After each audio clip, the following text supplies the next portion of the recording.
Welcome to the 313 Men, Money, and Marriage podcast, where facts, logic, and reasoning are at the forefront of every conversation. And in this episode, we're going to talk about the benefits and challenges of being a step parent.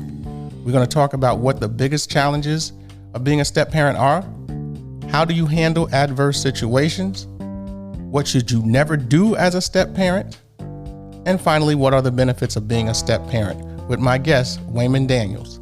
So sit back, relax, and enjoy as we delve deep into this issue.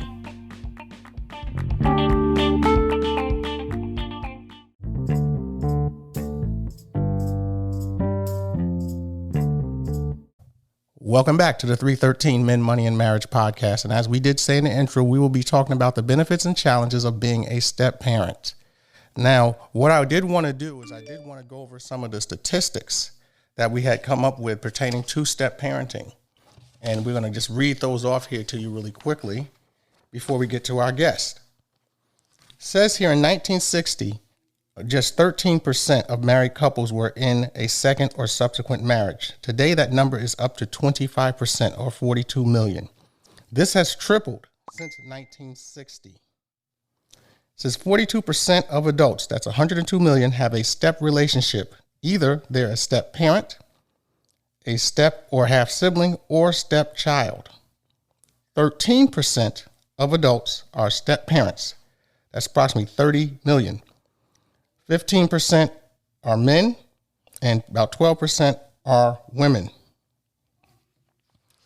When we look at race, and we see the step parent stats, basically it breaks down to, well, basically you got 113 million Americans are in a step relationship, pretty much. That's the number. And of that 113 million, 39% are white, about 46% are Hispanic, and 60% are African American. And lastly, approximately 1/3 of all weddings in America today form step families. So those are the stats. And you know, if you listen to the show on a regular basis, we always try to lead off with the stats pertaining to the subject matter. So with those numbers here, we're going to bring on our guest. He is a returning guest. Would everyone give it up for Mr. Wayman Daniels?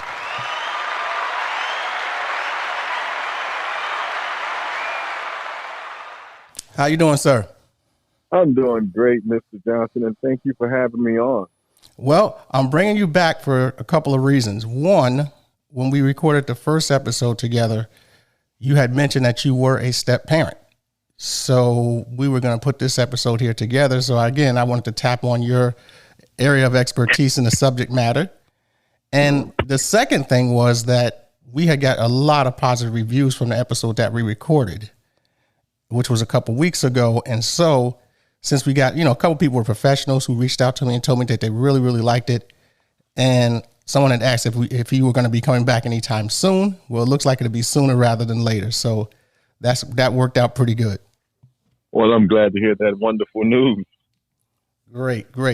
So I always ask this of the guest in the beginning, as we know, we start off with the statistics and we kind of try and build a foundation on the episode from that. What do you think of those numbers that you heard? Well, I look at the numbers twofold. One fold is that our children need step parents, and step parents can be a positive influence to step children. But then I look at it from another perspective too, that the parents or the father or the mother or whoever the parents may be are not in the home with their child, because it has pros and cons on each side. So it's disheartening on one side, but then it's good on the other side. That's it. The thing is too, is if you can, basically have a household that has two parents in it, I think, that's very important versus trying to do it by yourself. It's always a little bit more difficult when it's one versus two sometimes. So those are some of the advantages. I'm going to get here into the questions real quick. What we're going to do during the podcast, we're going to go through the questions. Then we're going to talk about certain things that you shouldn't do as a step parent, and I get your input on some of those as we're going through the questions, because it has a few things says what the quote unquote experts are saying about what you shouldn't do, and then we'll take it from there. And we'll tap into your own personal experiences based upon some of that. Okay. So the very first question is pretty straightforward, and it's just saying here, what are your experiences have been like being a step parent?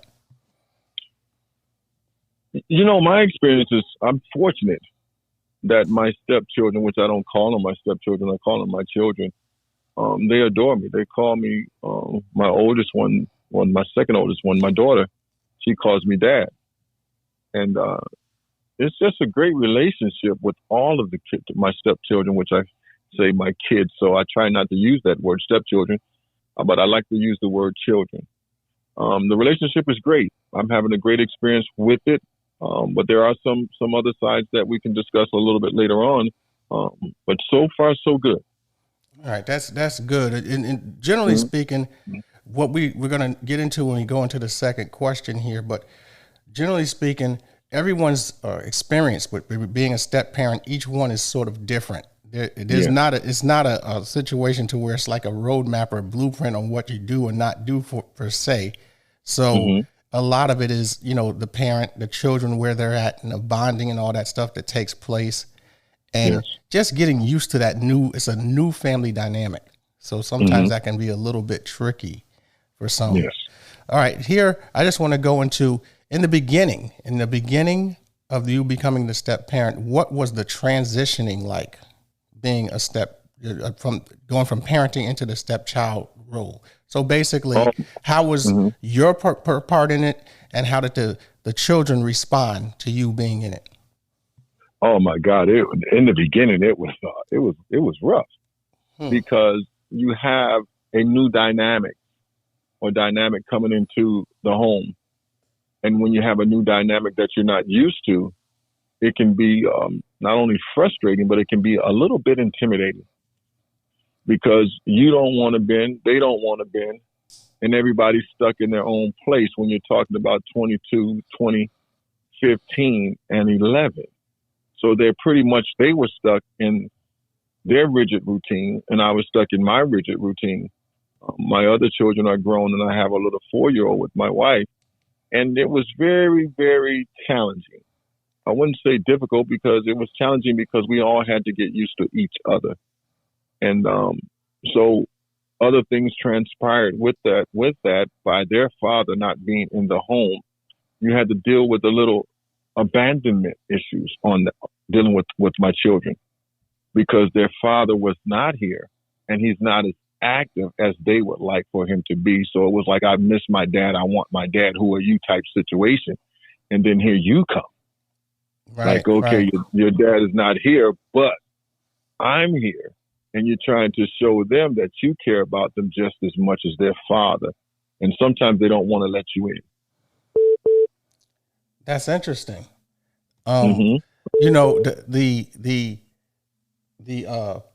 principle behind some of that stuff is that what I was going to do is pertain to asking you somewhat of a follow up to that is, what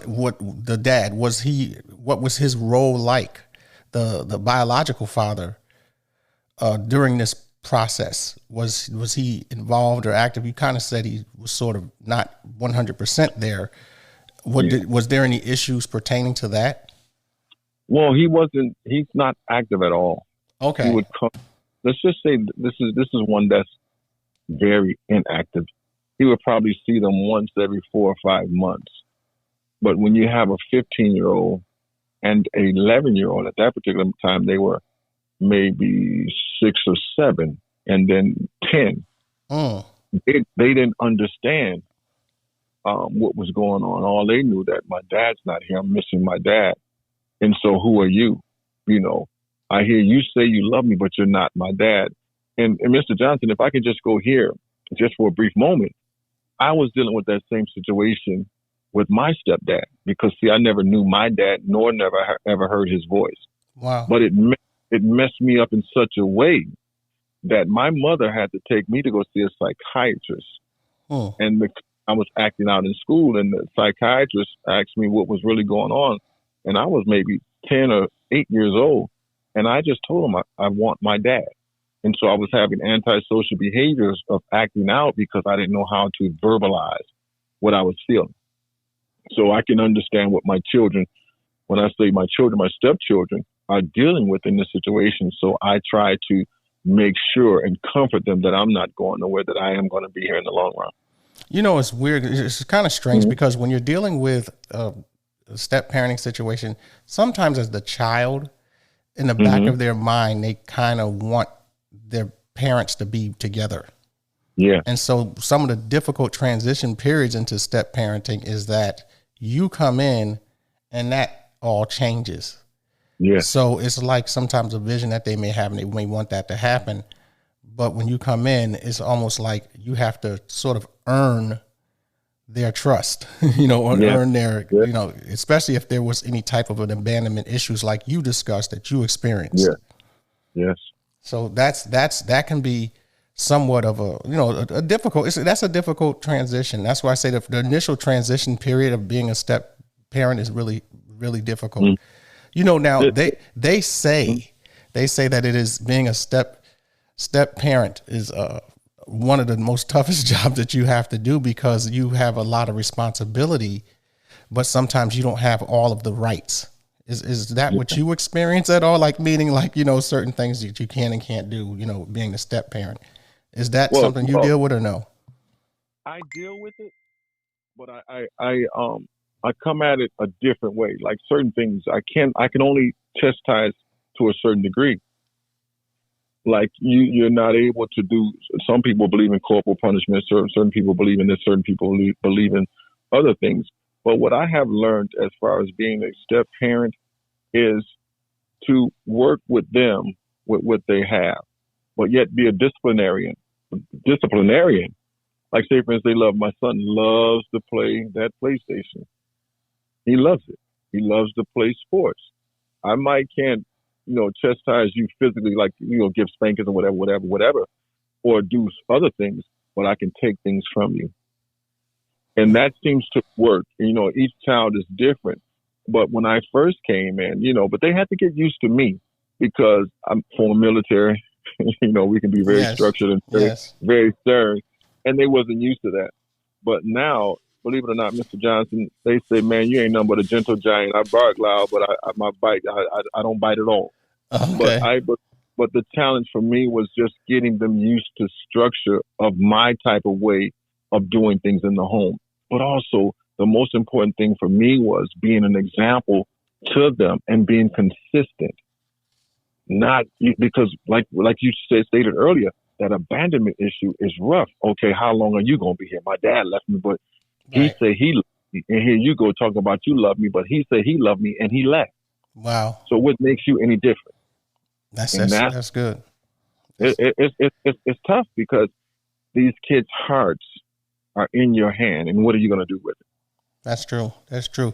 One of the areas that are talked about here pertain to certain things that you can and cannot do. It is Mm-hmm. basically saying that when you're in a step parenting role, the age of the Mm-hmm. children can play a factor as to some of the things that you do and you deal with. So, Yes. such as if you're dealing with, they say the hardest situation is when they're teenagers Oh versus God. versus when, say, they're really young. So, like, You're right. example is if you got into a situation and maybe the child is under 5, Mm-hmm. pretty much they're gonna know you as dad. Right. But if Right. you come into the situation to where they're teenagers, it's a Mm-hmm. totally different ball game. Can you explain how that dynamic played out for you? Well, I believe in being transparent. My life is an open book, and certain things that I talk about is just to help other people that might be in any type of situation. My son, the 15-year-old, he plays sports, and I had asked him to cut the grass. And I'm out there cutting the front yard. I said, you cut the backyard.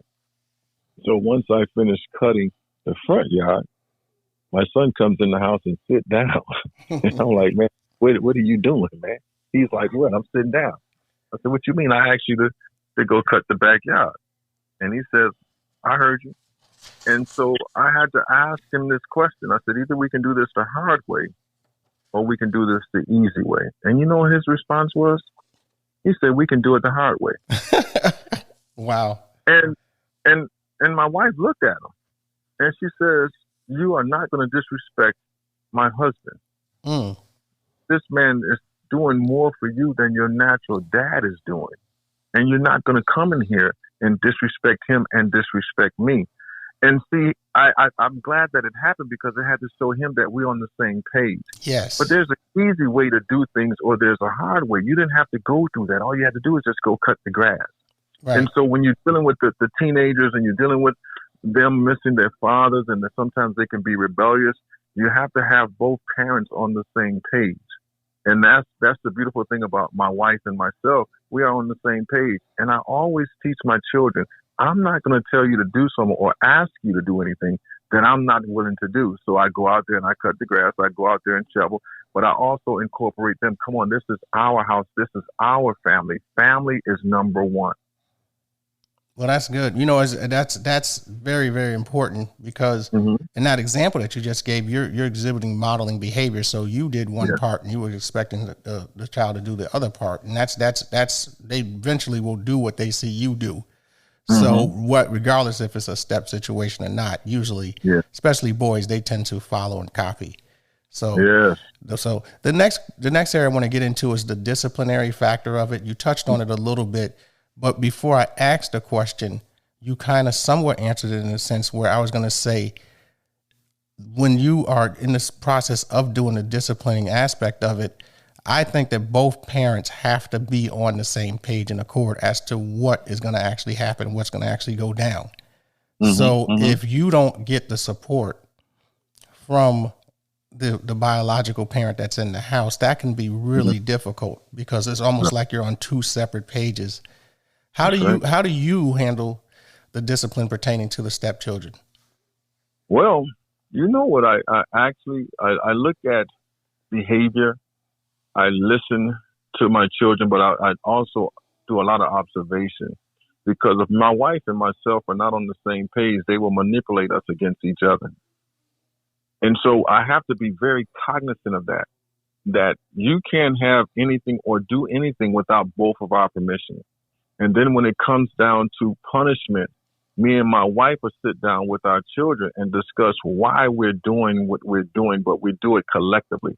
It won't just be me saying one thing and she doesn't know what's going on, but we're collectively talk about it. Just here's a perfect example. This just happened yesterday with my 15-year-old son. Okay. We were taking my daughter, the baby, to the doctor. And he happened to call my wife. He didn't know I was with her. And he was calling my wife asking, can he go to a game of something at the school? But my wife had him on speakerphone. I said, well, you tell him no. She says, okay, I'm going to let you talk to him. So I talked to him. I said, Jonathan, you want to go to a football game at your school, but you know the answer. I said, what's the answer? He says, I can't go. I said, why? He says, because I haven't been doing my chores. I said, so whose fault is it that you're not going to the game? Mr. Johnson, he says, it's my fault, because I want them to understand that it's not me putting you on punishment. These are the consequences that you have to deal with for not doing what you're supposed to do. But he also saw that me and my wife are on the same page. See, you get to the place where you get beyond talking. What you do is say they'll come around sooner or later and want something. When they want it, then I say, okay, you didn't earn what you want, and these are the consequences. So again, it comes with consistency. You can't bend. But here's something else I want to drop on you. You can't allow your children, stepchildren, or your own biological children to intimidate you. Because once you show that you're intimidated by them, they will try to walk over you all day. So you have to stand firm on your grounds and what you're trying to do, because these are life lessons. And this is what I'm not being hard on my son or my children, but my son, I had to have a talk with him because he tends to pout and if things don't go his way. I said, let me explain something to you. Him and I just had a talk. We was driving to church. My wife was in the car. And I said, man, life is not going to treat you fair. And in life, don't nobody care about you. Only person going to care about you is you yourself. So understand that pouting and stomping your feet is not going to get anything done. I said, don't nobody care about me out there in this world. I have to understand that, but I still have to be responsible enough and conduct myself in such a way that I do what I'm supposed to do. Once I understand that I must take responsibility for who I am and my conduct, then life will get a whole lot sweeter, because don't nobody owe you anything. And I had to explain it. So we have these type of talks that he needs to know as a man. Okay, let's talk about it because his natural dad is not here. And you know what, Mr. Johnson, can I say this? Sure. My stepfather never talked to me about the things I'm talking to my kids about. Wow. My stepfather grew up, they from the old school. I bring in the bacon. I take care of my family. We never had a conversation. We never went on events. We never played football. We never done anything. So I don't know what it's like to have a dad in the house. Right. My dad in the house, but he wasn't in the house. So I took what I learned from my stepfather or my father, which I call dad now, and the things that he didn't do, I do with my children. I take them places. We do things in, but the consistency is there. The love is there. The touch is there. Like we talked in the last showing. The touch. I give them the touch that they need that their father's not doing. Got it. That's real. That's real good. Mm-hmm. I just want to go over some of the things I was talking about not doing, but before I do that, I just want to say one thing here. It's saying pertaining to decisions with the parents. If it's a big major decision, sometimes people, the biological father, still has, rights, to the extent. So with making big major decisions, is there a situation to where that person is included in the decision, or is it, just you and your wife are just making it? No, I always, just to share you just a little bit about that, because that's a great question. When you're doing this, you're making these decisions with the children and it concerns them and it's a major decision, I love to incorporate their father because I don't want him to think that I'm trying to take his job, but I'm a part of helping him raise his children. I'm going to share, I have another story. I have so many stories. My daughter, which is one that went to college, a 24-year-old, her mother and I were married and her mother remarried. And Mr. Johnson, when I was on drugs and not gangbanging, but when I was in drugs and I went to prison, I called her stepfather and I just told him, I said, man, I want to applaud you. And I want to thank you for helping raise my daughter because I have not been a good father. And I said, I want to say thank you because you're doing a wonderful job. You stepped in where I couldn't step in. And him and I have a great relationship to this day, her stepfather and myself. And this is the type of relationship that I want with these kids' father, so that we can be able to sit down and have the children's best interest at hand. So when it comes to making major decisions, I have to incorporate their father because that's their dad. Got it. Now, one thing that by answering that question, you actually opened up something else, is basically saying that you are a stepfather, but your biological children also had a stepfather. Yes. Yeah. Wow. So that's really interesting. So you were experiencing it from all walks of all the dynamics and all the variables. You kind of experienced the whole thing. So that's interesting. But that was a man thing to do, what you did there, especially, letting them know that, you're giving them the okay. Because some dads, as men, we're possessive. So we like to have, even if we're not in the home, we like to, have say as to what's going on. Right. They have the situation. I remember it was Kevin Hart. He was saying how his dad, his mother said, you can't come across this certain line, but he would still talk and yell like he still had some of those rights in the home, but he never crossed the line where he wasn't supposed to go to. So some of that stuff like that, I was bringing that up just to say, to get to that point to where, the biological father still wants to have say, but you have to have some sort of I guess you have to have the talk, but I guess some type of a negotiation as to what our roles are going to be, because you as the stepfather is there every day. You're in the home every day. So obviously you got to have some say in order for the whole thing to work out, because you're there every single day. And I want to touch on this because when you think about it, when you were saying, and I love the scenario that you gave, was that we want to have something to say, talking about the original dad, and we want to feel like we are always in control. But when you really think about that, that's like a little child. You can't have my toy. You can't play with my toy. It's mine. But when you Yes. get to a place in growth and maturity, you understand that we need to work at this collaboratively, or as Hmm. a team, as adults. And then that's what had to happen with me. I had a watershed moment. Like, wait a minute, you're not, because my daughter that I was telling you about, she was struggling. She was struggling, saying if she talked about her stepfather too much, she thought I was going to be jealous. Oh, wow. She was struggling with, if I talk about my stepfather too much, my dad gonna think that I don't love him. So, and I had to have a talk with my daughter. I said, it's okay. It's okay to love him. It's okay to like him. You don't have to pretend because it's hurting you. And then it's putting tension in your home. And once I did that, oh man, she was so, and she told me, thank you, Dad. Mm. And so in this situation, now that was a situation where the dad and the stepdad get along. Her stepdad and myself get along. But in this situation, their dad don't like me because perfect example, what you just said. He feels like I took over his property. Wow. Yeah. Yeah. Yeah.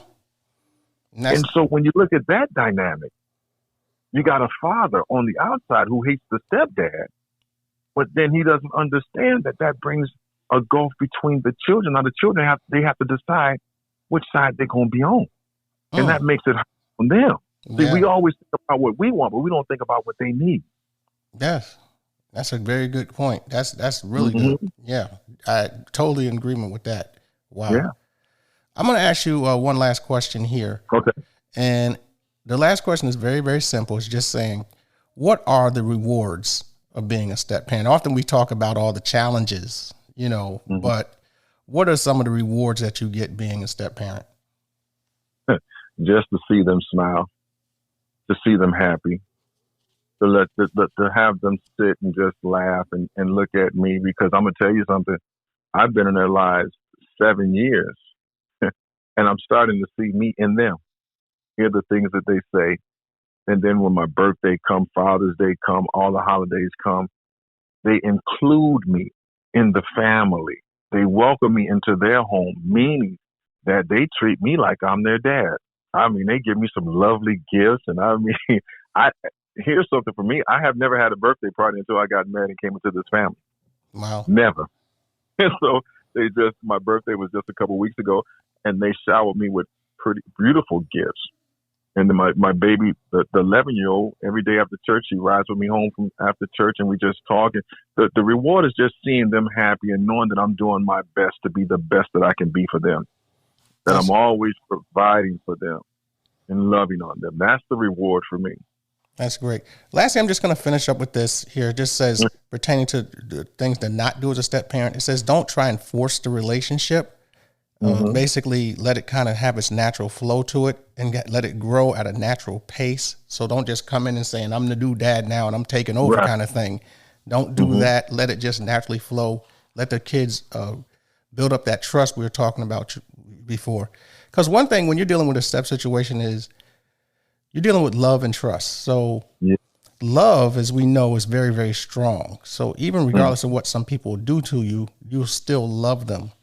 But Right. trust, especially with children, is very fragile. So it takes a Mm-hmm. long time to build up. So they need you to be, understand that, yes, give us some time here. The kids don't know how to articulate it sometimes, but they're basically saying, let me just get acclimated to this new situation.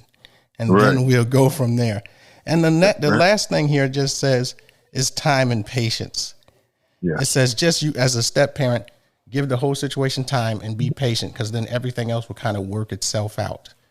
That's true. So I just wanted to touch on those last two things there and just get a little bit of your input before we close out. Well, my situation was a little different. I was staying in Gainesville for those in a blended family. And when you look at it, either or going into the home or they're coming into your home, it's a transition for both sides. You were not here, and now here you come in our lives. So like you said, you have to be patient because they're not used to you. And if you come in there with dictatorship, you can forget it, man. You're gonna tear up the relationship before it even can get started. Instead of being patient enough to watch the movements, to listen to the children, and see how the dynamics work. and then put in some of your dynamics, and then you blend them all together and make a pot of stew. And if you put that stew together, it's going to be good for everybody, where everybody's going to be happy. And I don't have any contentions in my home, which is a beautiful thing. So I have been fortunate by learning from my stepfather's example of what he did and what he did not do, and also what my father did. Like I said, I never knew him. I never heard his voice. I never saw him, how he left me. And I noticed, like, not to have consistency and to feel like you've been abandoned, and know what it's like not to feel love. So I try to incorporate that in my children's life, in my community, and people's lives that I touch, because it's so important. Because can you imagine being 10 years old and thinking that no one loved you? Your father, this was my mindset. My father left me because he didn't love me. And what did I do wrong? You don't understand that as a child, that it wasn't your fault. Yeah. You internalize it. You internalize it. Because you don't know. Because here's something else. My mother rather, she used to spank me and tell me to shut up. I was confused. I'm hurting, but you're telling me to shut up. So now when I'm hurting on a psychological and emotional level, I'm so used to shutting down that I couldn't verbalize it, because when I was hurting before, you told me to shut up. But yeah, in that situation, what you're doing is you have a negative emotion. You're experiencing a negative emotion, and they're treating it with a negative behavior type of thing, right, and expecting something good to come out. And it just doesn't work that way. Doesn't work. Well, we covered just about everything I wanted to cover for the most part. We got it done in a reasonable amount of time. Now, wait a minute. If you want to just again share with the audience how they can listen to you or get any platform you're on, if they ever want to see or hear from you, you can do it at this point. Okay. Wayman Daniels. I have an Instagram account, social media. I have a Facebook account, Wayman Daniels. I also have a YouTube account, Wayman Daniels. But I also am a leadership strategist. I'm a professional speaker. I speak to people all over, talking about all types of leadership strategies to become the best version of yourself. You can just go to Open Mic Communications. You can Google that and look it up, and you will see me. You'll see my website. You can also reach me if you want to reach me for speaking engagements or just talk to me in general. You can just go Daniels, Daniels, Wayman, Waymon, 248 at yahoo.com. Feel free to contact me and leave me an email. If you want to inbox me on Facebook or any social media outlet. I will leave my phone number and just say, here it is, 585-524-9997. I'll be more than happy and welcome your phone calls and conversations. Thank you, sir. All right. So you got all that information there, and we will be wrapping up here. If you want to also, you can visit our webpage, and I'm going to be putting up a profile for Mr. Daniels as being a guest. So you'll be able to get that information there as well.